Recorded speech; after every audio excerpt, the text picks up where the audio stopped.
Tingujt e operës italiane dhe emocionet e veprave që kanë lënë gjurmë në historinë e muzikës klasike mbushën mbrëmjen e djeshme skenën e teatrit Andon Zako Çajupi. Koncerti nga Rossini te Puccini solli për publikun korçar një repertor të përzgjedhur nga krijimtaria e kompozitorëve më të mëdhenj italian në interpretimin e artistëve Francesco Cortese, Hector Leca, Ester Troja dhe Gledia Zhilla, të shoqëruar në piano nga Nicolin Calo. Që një ide që kisha para disa vitesh, kisha propozuar dhe u realizua, tashti arrita ta realizoj duke bërë dhe një binjakëzim me artistët e këtushëm, se nuk desha të vija vetëm unë nga Italia me miqtë e mi, solla një kolegun tim, po desha dhe shoqër pata dy vajzat mrekullueshme dhe një pianist po gjithashtu të mirë. Edhe ishte një mbrëmje besoj e bukur nga Duart Orkidjet, ishin shumë të kënaqur dhe ne.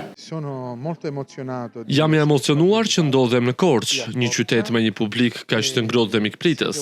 Korçarët ngjasojnë shumë me popullin tim napolitan, pasi dinë të vlerësojnë jetën, artin dhe muzikën. Pavarësisht se nuk kam qenë në gjendjen më të mirë shëndetësore gjatë këtyre ditëve, u përpoqja të jap maksimumin në skenë dhe jam shumë i lumtur për mënyrën se si publiku e përjetoi koncertin, veçanërisht repertori napolitan, që u prit me shumë entuziazëm.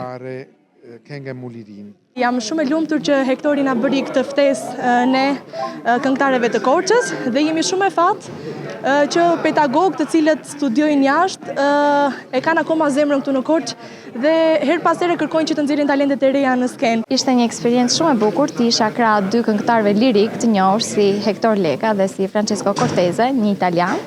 Ishte një eksperiencë shumë e bukur gjithashtu sepse kisha ndava emocione me publikun, kishim pjesë të kompozitorëve të njohur si Puccini, Rossini, Verdi dhe ishte një eksperiencë vërtet shumë e parueshme për mua.